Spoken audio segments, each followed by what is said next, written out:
Bonjour à tous et bienvenue sur Angers Télé. Nous sommes le mardi 26 septembre. Voici les titres de votre actualité locale. C'est officiel, Angesco va bien devenir locataire du stade Raymond Kopa pour 35 ans.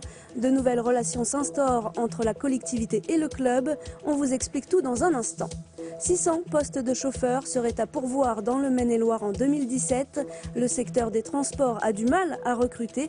Laetitia Piva, responsable d'équipe entreprise à Pôle emploi, nous en dira plus. Ils ont entre 15 et 25 ans. Suite à un décrochage scolaire, ces jeunes ont décidé de se former au métier de la restauration à l'Entrecôte d'Agapé, la première école de production du Maine-et-Loire. Reportage à suivre. Mais avant de développer ces titres, sachez que 37 emplois sont menacés dans l'entreprise Resmart à Beaucouzé. Les salariés ont appris la fermeture définitive de leur site ce matin. La société spécialisée dans la réparation de smartphones a racheté l'entreprise Anovo en 2014 en conservant les emplois. Les syndicats dénoncent des promesses non tenues au moment du rachat. Les salariés prévoient plusieurs actions avant la cessation d'activité définitive prévue début décembre.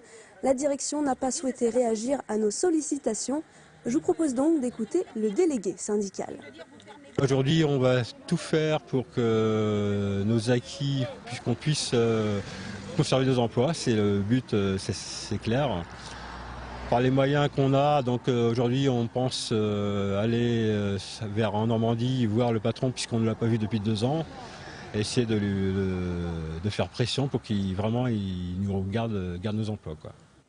C'est fait, le bail du stade Raymond Kopa a officiellement été signé ce mardi midi entre Christophe Béchu, le maire d'Angers, et Saïd Chaban. Un bail d'une durée de 35 ans qui va permettre au président d'Angesco de faire évoluer l'infrastructure dans les prochaines années. On l'écoute.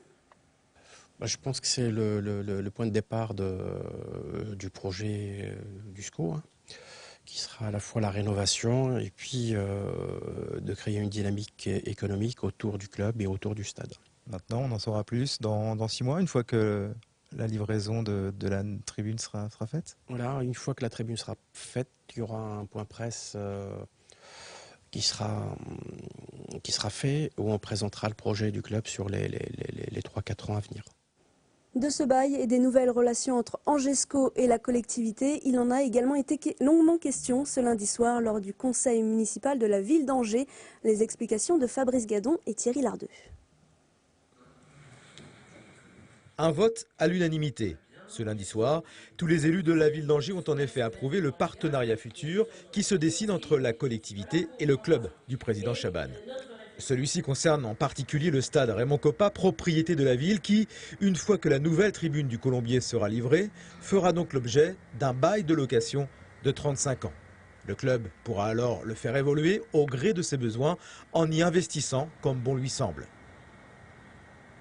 Même chose pour le centre de formation et d'entraînement de la Baumette qui doit être racheté par le club à la ville pour une somme estimée à 5 millions d'euros. On a là 2 polarités sur lesquelles l'activité d'Angesco se développe et qui sont directement aujourd'hui gérées, on va dire, par la ville, alors que ces 2 endroits occupés par les footballeurs. Donc on est en train d'élaborer un cheminement pour faire en sorte que l'autonomie du SCO d'Angers puisse être amplifiée et favoriser le développement de l'activité dans la stabilité pour rester en Ligue 1. Le groupe minoritaire a lui aussi approuvé cette nouvelle orientation dans les relations entre la ville et le club de football qui fêtera en 2019 le centenaire de sa création. Contrairement à d'autres clubs, l'argent reçu sert à financer du solide, des investissements, la formation, un stade rénové, plutôt que d'essayer de recruter un apprenti Neymar pour des sommes considérables. Le bail, signé ce mardi midi entre Christophe Béchu et Saïd Chaban, prendra effet lorsque la nouvelle tribune Colombier sera livrée, aux alentours du 10 février 2018, juste avant la réception de l'AS Monaco. L'autre information de cette journée, c'est la présence du virus H5N3, faiblement pathogène, signalé dans un élevage dans le Choletais. Par mesure de précaution sanitaire, les 8500 dindes contaminées seront abattues. 2400, c'est le nombre de postes de chauffeurs qui seraient à pourvoir en 2017 en Pays de la Loire, dont 600 dans le Maine-et-Loire. On en parle aujourd'hui avec Laetitia Piva. Bonjour. Bonjour. Vous êtes responsable d'équipe entreprise à Pôle emploi. Comment vous expliquez cette pénurie de chauffeurs-livreurs dans notre région ? L'économie repart et quand ça repart, généralement, c'est le transport avec le bâtiment qui repartent les premiers. Donc voilà, c'est significatif et révélateur d'une belle reprise. Et puis une tension de marché, peu de candidats formés, ils sont en poste. Donc à nous de trouver des solutions pour former de nouveaux candidats et répondre aux besoins des entreprises qui, sans ça, sont obligées de laisser des camions devant la porte et ne sont pas en mesure d'honorer leurs commandes. Alors vous l'avez dit, certaines entreprises ont du mal à recruter. C'est le cas notamment de XPO Logistique qui proposait 12 postes de transporteurs de marchandises. Ce matin, c'était dans votre centre Pôle emploi d'Angers. Je vous propose d'écouter le témoignage de Magali, qui est chauffeur-livreur et qui candidatait ce matin à un poste en CDI. Je suis venue aujourd'hui me présenter à la formation pour être chauffeur routier en poids lourd. C'est une vocation, c'est passionné de la route et j'aimerais aller beaucoup plus loin que ce que je fais actuellement. C'est un monde d'hommes, c'est difficile. Les hommes sont machos, ils ont leurs petits trucs, c'est un travail d'homme, une femme ne peut pas le faire, il y a des portées de charge. On est tout à fait capable de le faire autant qu'eux. Alors comment convaincre justement les jeunes et surtout les femmes d'aller vers ces métiers de conducteur ? Un des premiers leviers, certainement, c'est de travailler sur l'attractivité du métier et puis l'ouvrir aux femmes.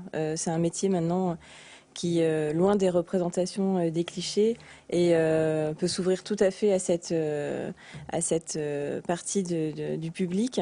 Le métier, il est aussi varié qu'il y a d'entreprises. C'est de l'informatique embarquée, c'est de la relation client. Et ça me fait plaisir de voir l'exemple d'une candidate qui reste encore trop peu nombreuse aujourd'hui à aller instinctivement vers ces métiers. Et aujourd'hui, on recense, on essaye de faire un recensement justement de toutes les initiatives entreprises pour ouvrir le champ de l'égalité homme-femme sur des métiers. Très bien. Merci beaucoup d'être venu sur notre plateau. Je vous remercie. Je vous propose maintenant de prendre la direction du marché d'intérêt national à Angers. Depuis un an, le restaurant L'Entrecôte d'Agapé forme des jeunes, bien souvent en décrochage scolaire, au métier de la restauration. Clotilde Leguévac les a suivis pour Angers Télé. Apprendre en faisant, voilà le principe de cette école de production. Dans ce restaurant, tous les serveurs et cuisiniers sont des étudiants. C'est pour eux un premier pas dans l'entreprise sous l'œil attentif de leurs professeurs. Le fait de leur apprendre la rigueur, ils sont également sérieux, et ils voient l'intérêt du CAP, pourquoi c'est bien d'avoir un CAP. Âgés de 16 à 25 ans, ces étudiants ont tous un point commun, la motivation. C'est le seul critère d'admission dans cette formation. Souvent en décrochage scolaire, ils reprennent goût à l'école peu à peu. Moi qui ai des difficultés scolaires, 2 heures de cours, pour moi c'est pas mal. J'ai jamais été bien attentif en cours, j'ai toujours été distrait, dissipé et en pratique je me sens mieux. Maintenant j'adore les cours, quoi. Je suis le sourire quand je vais en cours et c'est super bien expliqué, quoi. Après le service, direction la salle de classe. Au programme aujourd'hui, orthographe et conjugaison. 2 heures de cours par jour et toujours en lien avec la pratique. Quand vous serez en cuisine, on vous dira peut-être allez porter le menu du jour au service. Et donc il faut bien l'écrire. La théorie inspire la pratique et la pratique inspire la théorie. Concrètement, je vais vous dire par exemple, en mathématiques, on revoit les fondamentaux quand ils arrivent. C'est-à-dire que notre objectif, c'est qu'ils savent au moins lire, écrire et compter.